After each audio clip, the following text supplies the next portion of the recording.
tuline Chemical Ali Lumbuye Fred eryokusatu ndyerabidde olina amannya mangi kiki kyewandyagadde okukyusa mu bukulembeze buno obujja manyi omuntu ffe tulina okulonda tusobole okukyusa ebintu ebiri mu ttaka so olunaku luno ffenna lwe tubadde tulinda biki byewandyagadde okukyusa senga Hussein Semyala atuuka mu bufuzi oba mu bukulembeze ensonga ya kakemuliikaako nze nkolanga trumpet tetwetaaga kuzimba nguudo oba masomero. Turkish people are very ignorant about Africa. Welcome on my YouTube channel Shida Cruz.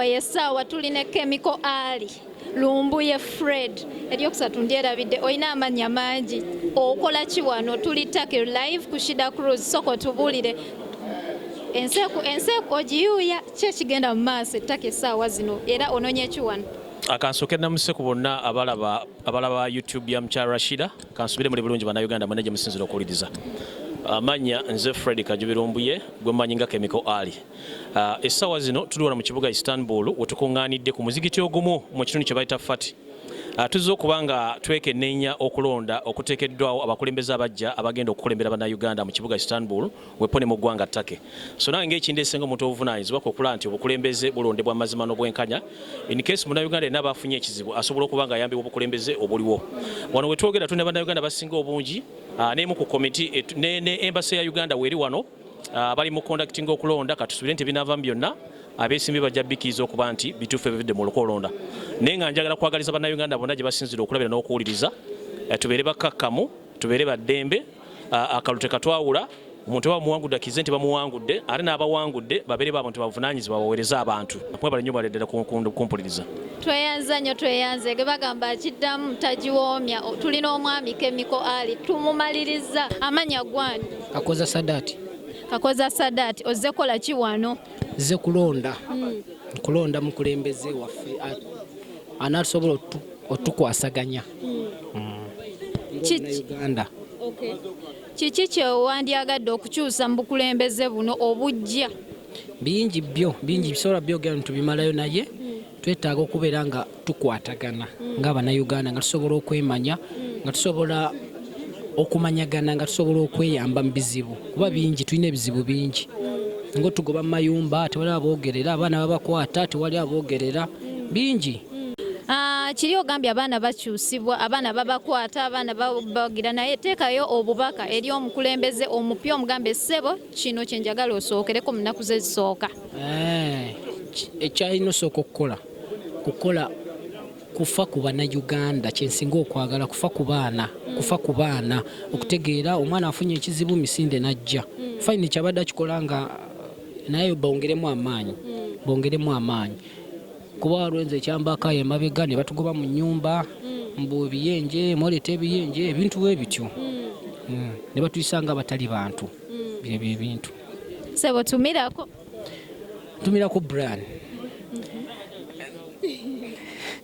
Brian muganda wange mwagala nnyo ne bonna babasobola bamalayo bangi naawe webale kunkyaza Amina. Mwebale nnyo, don't forget to subscribe, please share. Bannayuganda abalala ba receiving ekintu kye mukola. Mwebale nnyo tukyaliwo paka tulabe ekiddako, tulabe mukulembeze ekigwe tugenda okulonda. Bannayuganda abamulaba emabegawo bonna betegese kulonda bazze kukyusa mbeera. Bannayuganda abali ku kyeyo tetwetaaga kuzimba nguudo oba masomero wabula twetaaga bumu nti banaakubira Hussein essimu anaazuukuka ekiro n'adduka nayamba omunnayuganda olwayo kye tusinga okwetaaga bwe bumu kyemmanyi we tunaakola obumu bino sako bino biki okusooka okwagalana tujja kukola ebingi ebisingako. Amina. Tweyanziza nnyo tweyanzeege naye there is something you guys out there what you don't know. The vice president was disqualified because one of them is in Uganda, another one we don't know their whereabouts. So any of the three contestants, that is Anzalite, Setyabule, Setimba, Emira Yegolode, then Hussein Semyalo Hassan, then also another person is Martin Chisige. Any of the two might be a vice president, just in case. We don't know. we don't know who is who, naye bane pressure yo etabuse. Abalina ebigoye ebinyogoga musobola obisembeza ba presidents bammwe ne musobola okubibateekako baleme kugwa ku faintinga because pressure y'amaanyi. Bano ababiri mwami Setyabule badde njagala kubuuza senga bakuyita okubeera vice president ng'akalulu kano kakumeza oyinza kola otya? Obuweereza si kifo. Obuweereza si kifo. Ekifo kigenda kulondebwa naye nga omuntu yenna omukozi osobola okubeera nga ekifo kiganye naye nga gwe omutima gw'oli muweereza.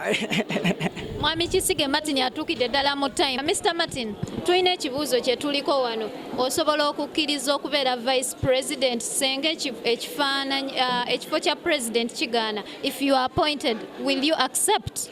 Since we are underway the exercise, I cannot utter such a thing. But what I have to assure you that we wait at the end of the day. When you happen to come back again, you give me that opportunity of answering such a question. At the end of the exercise, I think I will be in position to answer it. But at this material moment, I'm the president. Shida Cruz, as usual, Istanbul is where we are, and it's a pleasure that today we have to say a word or to talk to our ambassador in Uganda, our ambassador in Turkey, but all the way from Uganda. Welcome, our ambassador.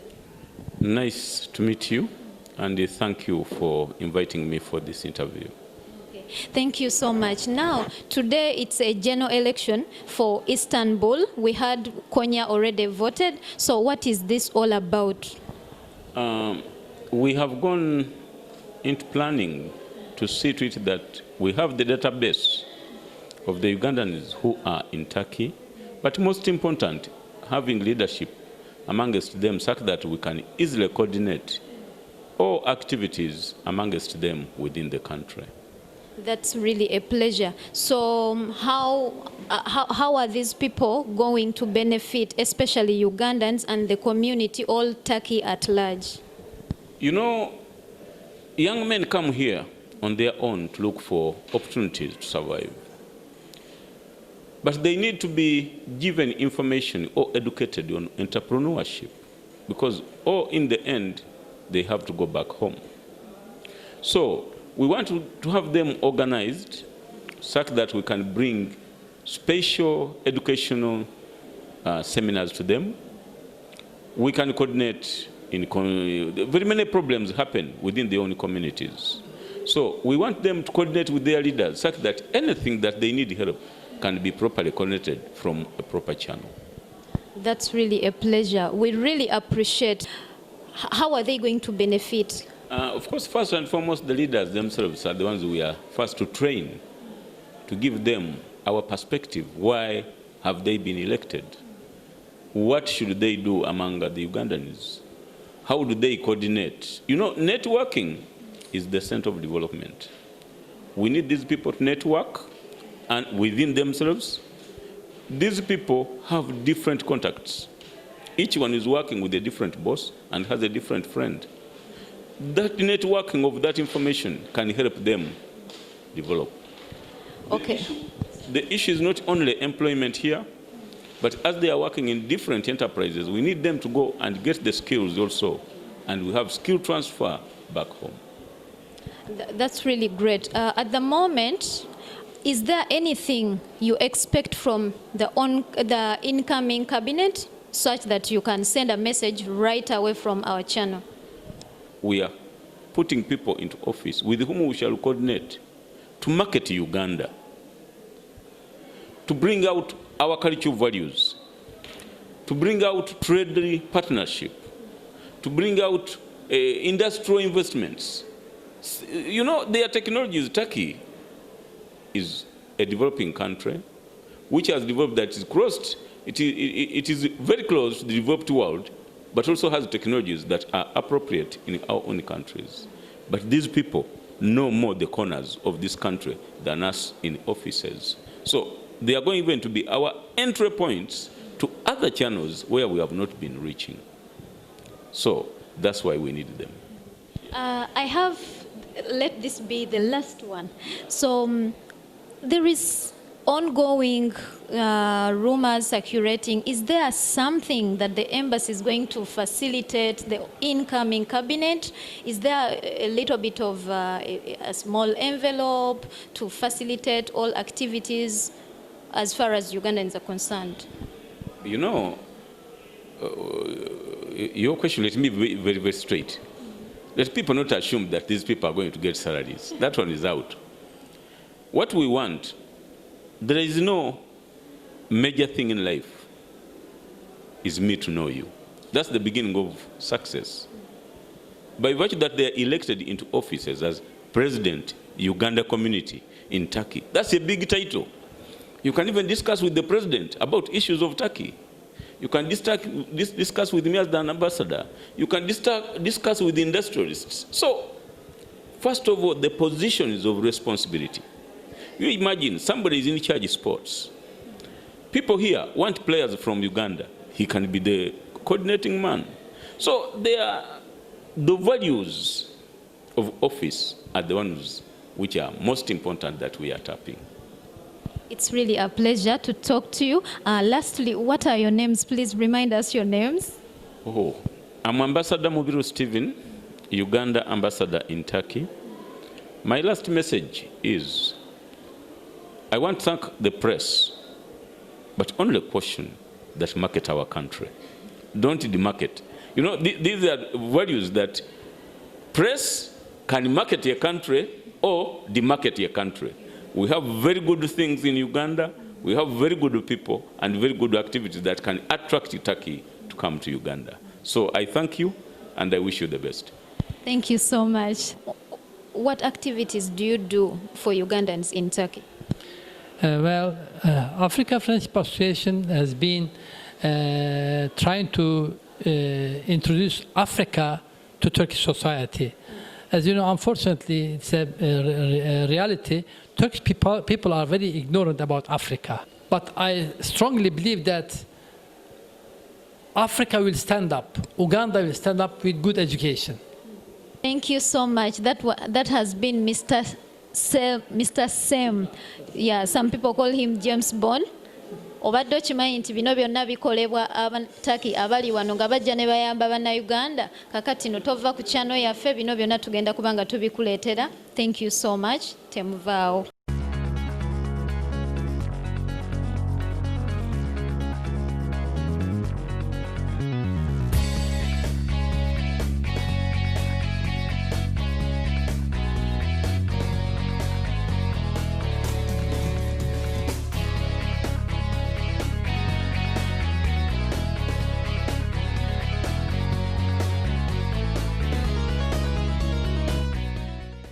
Abesimbyewo babadde abantu musanvu.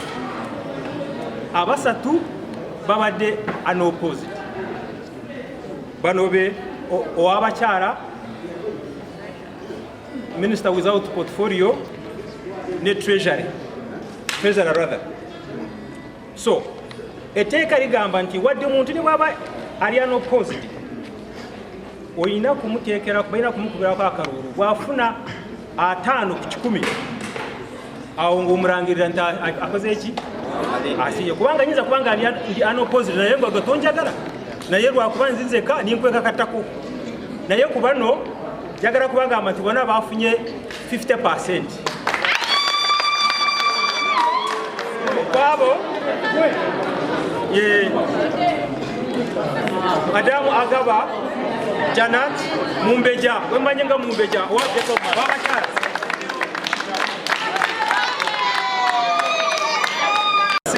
Babadewo abantu babiri. Mr. Najib Juju afunye obururu 410. Mr. Baramaga Abe nafuna obururu 818. Abe is the new sports minister.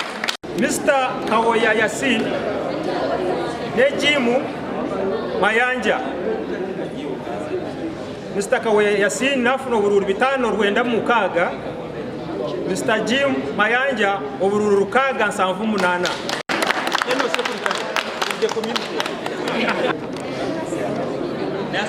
Aha, babade basatu.